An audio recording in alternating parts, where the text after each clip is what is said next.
Hello students, welcome back to my channel lucky lecturer. आज का जो वीडियो है क्लास 12th के लिए है। ये वीडियो क्लास 12th के फिजिक्स से बनाया जा रहा है, ठीक है। ये वीडियो जो है फिजिक्स के चैप्टर नंबर 1 से बनाया गया है, ठीक है। चैप्टर का क्या नाम है? चैप्टर का नाम है विद्युत आवेश तथा क्षेत्र, जिसे इंग्लिश में कहते हैं इलेक्ट्रिक चार्ज एंड फील्ड, ठीक है। तो इलेक्ट्रिक चार्ज एंड फील्ड का एक बहुत ही इंपॉर्टेंट टॉपिक है, जो कि मोस्ट इंपॉर्टेंट टॉपिक है। क्या है? मोस्ट इंपॉर्टेंट टॉपिक है आपके बोर्ड एग्जाम 2024 के लिए, ठीक है। 2024 के लिए मोस्ट इंपॉर्टेंट टॉपिक है। एक जो टॉपिक है इस चैप्टर का, अभी मैं बताने जा रहा हूँ, वैद्युत द्विध्रुव तथा वैद्युत द्विध्रुव आघूर्ण। ये टॉपिक जो है बहुत ही ज़्यादा इंपॉर्टेंट टॉपिक है आपके बोर्ड एग्जाम 2024 के लिए, ठीक है। तो ये चलते हैं, देखते हैं क्या होता है वैद्युत द्विध्रुव तथा वैद्युत द्विध्रुव आघूर्ण क्या होता है। इसके लिए न्यूमेरिकल्स मतलब बोले तो इसके फार्मूलाज कैसे बनते हैं, इसका बीमा क्या होता है, मात्रक क्या होता है, सब पूरा इसी वीडियो में जानेंगे। ये समझ लीजिए कि आपका 2 नंबर इसी चैप्टर से इसी टॉपिक से कंफर्म है, 2 नंबर, ठीक है। तो चलते हैं, देखते हैं वैद्युत द्विध्रुव क्या होता है, जिसे इंग्लिश में हम कहते हैं इलेक्ट्रिक डाइपोल, ठीक है। तो देखिए लिखा हुआ परिभाषा, वैद्युत द्विध्रुव वह निकाय है जिसमें 2 बराबर परंतु विपरीत प्रकार के आवेश एक दूसरे से अल्प दूरी पर स्थित होते हैं, ठीक है। अब क्या बताया इसमें कि वैद्युत द्विध्रुव वह निकाय है जिसमें 2 बराबर परंतु विपरीत प्रकार के आवेश एक दूसरे से अल्प दूरी पर स्थित होते हैं, ठीक है। तो इसको मैं अभी आपको समझा रहा हूँ कि परिभाषा के हिसाब से। परिभाषा में बताया कि वैद्युत द्विध्रुव वह निकाय मतलब क्या है कि वैद्युत द्विध्रुव जो है एक निकाय है जिसमें 2 बराबर, मतलब मान लो Q आवेश इधर है, Q इधर है, ये 2 बराबर आवेश हो गए, ठीक है। उसके बाद में क्या बताया, परंतु विपरीत प्रकार के आवेश। अब विपरीत प्रकार के आवेश बताया तो एक निगेटिव कर दीजिए, एक पॉजिटिव कर दीजिए, ठीक है। अब देखिए, अब ये दोनों देखिए बराबर है, एक Q है एक प्लस Q है, लेकिन ये विपरीत है, एक माइनस है एक प्लस Q है, ठीक है। यहाँ से यहाँ तक कि मान लीजिए ये दोनों आवेश एक दूसरे से इतनी दूरी पर स्थित है। अब दूरी जो है मान लीजिए इसका 2L है, ठीक है। 2L इसके बीच की दूरी है, ठीक है। तो आगे क्या बताया है कि परंतु विपरीत प्रकार के आवेश एक दूसरे से अल्प दूरी पर स्थित है, ठीक है। तो मान लीजिए कि इनके बीच की जो अल्प दूरी है वो 2L है, ठीक है। तो अब ये जो अल्प दूरी 2L है, यही एक निकाय, ये पूरा निकाय जो हो गया, ये निकाय इतने से इतना पूरा टोटल, ठीक है। ये निकाय आपका वैद्युत द्विध्रुव हो गया, ठीक है। क्या हो गया? इलेक्ट्रिक डाइपोल, इलेक्ट्रिक डाइपोल, ठीक है। एक निकाय हो गया ये पूरा टोटल यहाँ से यहाँ तक, जिसमें 2 आवेश हैं जो कि बराबर हैं परंतु विपरीत प्रकार के आवेश हैं, तथा इनके बीच की जो दूरी है वो अल्प दूरी है। अल्प दूरी कितनी है? 2L, ठीक है। अल्प दूरी 2L है। तो ये पूरा जो सिस्टम एक निकाय है, इस निकाय को हम वैद्युत द्विध्रुव कहते हैं, ठीक है। आई होप ये इतना आपको समझ में आया होगा, बहुत ही आसानी के साथ बताए हैं, ठीक है। अब देखिए ये अभी ये चित्र बना हुआ है, यही चित्र अभी हम उसमें बना के दिखाएं। ये जो P दिख रहा है ना, ये P जो है और उसके ऊपर तीर लगा हुआ, तो ये तीर दिख रहा है, ये डायपोल जो वैद्युत द्विध्रुव आघूर्ण होता है उसका चिन्ह है, ठीक है। अब ये जो तीर दिख रहा है ये बता रहा है कि -Q से +Q की तरफ इसकी दिशा है, ठीक है। तो आइए अगला टॉपिक जो है वो है वैद्युत द्विध्रुव आघूर्ण। अब वैद्युत द्विध्रुव आघूर्ण क्या होता है इसके बारे में भी हम जान लेते हैं, ठीक है। तो देखिए वैद्युत द्विध्रुव आघूर्ण, जिसे हम इंग्लिश में इलेक्ट्रिक डायपोल मोमेंट बोलते हैं, इसको कैसे परिभाषित करेंगे तथा कैसे समझेंगे, ठीक है। तो आप बने रहिए, पूरा वीडियो एकदम जितना भी बनेगा 2-4-10 मिनट का पूरा देखना है। समझ लीजिए कि 2 नंबर आपका बोर्ड एग्जाम में पक्का है, ठीक है। इन दोनों टॉपिक से किसी एक टॉपिक में कंफर्म है कि ये 2 नंबर का क्वेश्चन आएगा, या तो आपका ऑब्जेक्टिव, अगर ऑब्जेक्टिव में आएगा तो 1 नंबर का रहेगा, अगर शार्ट टाइप का रहेगा तो 2 नंबर का रहेगा, ठीक है। तो आप बने रहिए और देखिए वैद्युत द्विध्रुव आघूर्ण किसे कहते हैं, ठीक है।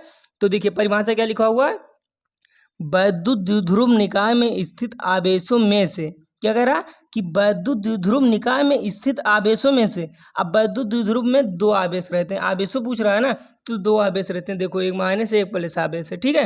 तो क्या बोल रहा है, वैद्युत द्विध्रुव निकाय में स्थित आवेशों में से किसी एक आवेश, क्या कह रहा है, किसी एक आवेश तथा दोनों आवेशों के बीच की अल्प दूरी, क्या कह रहा, दोनों आवेशों के बीच की अल्प दूरी के गुणनफल को वैद्युत द्विध्रुव का आघूर्ण कहते हैं, ठीक है। अब ये जो बताया है इसको मैं समझा रहा हूँ, ठीक है। इसमें क्या बताया है कि वैद्युत द्विध्रुव निकाय में वैद्युत द्विध्रुव निकाय में। अब ये समझ लीजिए पूरा निकाय जो है ये वैद्युत द्विध्रुव निकाय है, ठीक है। इसमें बोला स्थित आवेशों में से, अब देखिए एक प्लस आवेश स्थित है, एक माइनस आवेश स्थित है, ठीक है। तो दो आवेश स्थित हैं। उसके बाद में क्या कह रहा है कि वैद्युत द्विध्रुव निकाय में स्थित आवेशों में से किसी एक आवेश, तो मान लीजिए कोई एक आवेश हो गया Q, ठीक है, कोई एक आवेश हो गया Q, ठीक है। उसके बाद में बोल रहा है कि दोनों आवेशों के बीच की अल्प दूरी, अब दोनों आवेशों के बीच की अल्प दूरी, यहाँ देखिए ये एक आवेश माइनस Q है, दूसरा है प्लस Q, इनके बीच की जो अल्प दूरी है वो 2L है, ठीक है।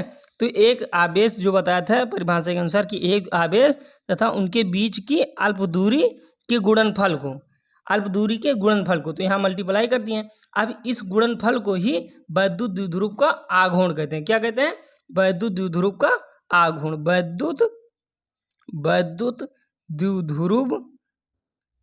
द्विध्रुव का आघूर्ण किसे कहते हैं? वैद्युत द्विध्रुव का आघूर्ण किसे कहते हैं? कि वैद्युत द्विध्रुव निकाय में स्थित किसी एक आवेश तथा उनके बीच की अल्प दूरी के गुणनफल को वैद्युत द्विध्रुव का आघूर्ण कहते हैं। और वैद्युत द्विध्रुव आघूर्ण को हम P से लिखते हैं, ठीक है। वैद्युत द्विध्रुव आघूर्ण को हम P से लिखते हैं। इस कारण हमारा P इक्वल टू हो जाएगा Q इंटू 2L, ठीक है। अब इसको हम पूरा सही से लिखेंगे तो 2QL, ये एक फार्मूला बन गया, ठीक है। ये किस चीज़ का फार्मूला है? वैद्युत द्विध्रुव आघूर्ण का, ठीक है। अब देखिए यहाँ भी हमने लिख दिया कि इसे P से लिखते हैं। इसे किसे? इसे ये वैद्युत द्विध्रुव आघूर्ण को हम P से लिखते हैं, ठीक है। उसके बाद में हमने ये बताया है कि यहाँ लिखा हुआ माना कि द्विध्रुव के आवेश माइनस Q व प्लस Q कूलाम है। अभी मैंने आपको पहले ही समझा दिया है पूरा टोटल कि मानिए ये माइनस Q आवेश है, एक प्लस Q आवेश है जो कि एक निकाय में स्थित है, ठीक है, तथा उनके बीच की अल्प दूरी 2L मीटर है, ठीक है। अब देखिए यहाँ मैंने बता दिया है कि इनके minus Q plus Q coulomb आवेश जो हैं इनके बीच की जो अल्प दूरी है वो 2L मीटर है, ठीक है। अब यहाँ L जो है ये दूरी है, तो दूरी को हम मीटर में लिखते हैं, ठीक है। और कूलाम ये आवेश है, इसको आवेश को हम कूलाम में लिखते हैं, ठीक है। तो ये मतलब हमेशा मात्रक को उसके साथ में लिखना पड़ेगा, ठीक है, नहीं तो आपका गलत भी हो सकता है, ठीक है। अब देखिए ये कितना लिखे हैं? उनके बीच की अल्प दूरी 2L मीटर है, ठीक है। तब वैद्युत द्विध्रुव का आघूर्ण, अब तब वैद्युत द्विध्रुव का आघूर्ण क्या होगा?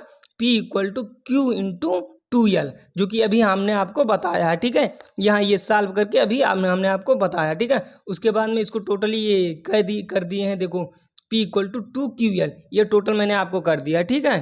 पूरा करके समझाया भी है कि कैसे ये होता है, ठीक है। उसके बाद में अब क्या है, अब कुछ और जो इम्पोर्टेंट बातें हैं वो मैं आपको बता रहा हूँ, ठीक है। अब देखिए वैद्युत द्विध्रुव का आघूर्ण एक सदिश राशि है। क्या है? वैद्युत द्विध्रुव का आघूर्ण एक सदिश राशि है। यह जानना क्यों आवश्यक है? यह जानना इसलिए आवश्यक है क्योंकि ये ऑब्जेक्टिव टाइप क्वेश्चन में पूछ सकता है, ठीक है। ये ऑब्जेक्टिव टाइप क्वेश्चन में पूछ सकता है ताकि आपका 1 नंबर बन जाए, ठीक है। उसके बाद में लिखा हुआ इसकी दिशा द्विध्रुव के अक्ष के अनुदिश ऋण आवेश से धन आवेश की ओर होती है। अभी हमने आपको क्या बताया कि जो द्विध्रुव होती है उसकी अक्ष की दिशा, यहाँ मैंने आपको बताया, यहाँ ये देखिए ये जो एरो लगा हुआ है, इस एरो के हिसाब से मैंने आपको बताया कि जो ये P है, P को हम वैद्युत द्विध्रुव आघूर्ण बोलते हैं। और P के ऊपर जो एरो लगा हुआ है वो ये दर्शाता है कि ये सदिश राशि है। उसके बाद में जो ये एरो लगा हुआ ये दिखाता है कि P की जो दिशा होगी वो माइनस Q आवेश से प्लस Q आवेश की तरफ होगी, ठीक है। तो ये आपको आई होप समझ में आया होगा, ठीक है। इतना अगर समझ में आएगा तो ठीक है। उसके बाद में देखिए क्या लिखा हुआ है, इसका मात्रक कूलाम मीटर होता है। क्या है? इसका मात्रक कूलाम मीटर होता है, ठीक है। अभी अंडरलाइन कर दिए, क्यों? क्योंकि ये भी ऑब्जेक्टिव टाइम में आ सकता है, ठीक है, इस कारण इसको हम अंडरलाइन कर दिए हैं। अब कूलाम मीटर कैसे होता है? देखिए P बराबर क्या हुआ? 2QL, ठीक है। तो Q का मात्रक जो होता है वो कूलाम होता है और L का मात्रक होता है मीटर, तो यही कूलाम मीटर होगा, ठीक है। P का जो मात्रक आया वो कूलाम मीटर होगा, ठीक है। उसके बाद में लिखा हो इसका विमीय सूत्र LTA होता है, ठीक है। इसको ब्रैकेट में लिख दिया, बीमा को हमेशा ब्रैकेट में लिखा जाता है, ठीक है। ये देखिए लिखा हो इसका विमीय सूत्र जो होता है LTA होता है, ठीक है। अब इसको कैसे मतलब LTA कैसे निकालें? देखिए P इक्वल टू होता है 2QL, ठीक है। अब Q की जो बीमा होती है वो ये और T होती है, ये टी होती है, ठीक है। उसके बाद में यल की जो बीमा होती है, यल आपको पता ही होगा मीटर होता है, ठीक है। तो यल की जो बीमा होती है वो यल होती है, ठीक है। उसके बाद में देखिए अब इसका जो बीमा आएगा वो यल टी ये, देखिए ऐसे आ गया, ठीक है। तो उसी हिसाब से हम पी की जो बीमा लिखे हैं वो यल टी ये लिखे हैं, ठीक है। ओह सॉरी, यहाँ देखिए आपको समझ में आया होगा, आई होप। अगर समझ में आया होगा तो वीडियो को लाइक कीजिएगा तथा अगर नए हो तो चैनल को सब्सक्राइब कीजिएगा, ठीक है। ठीक, सब्सक्राइब कीजिएगा। धन्यवाद, थैंक यू।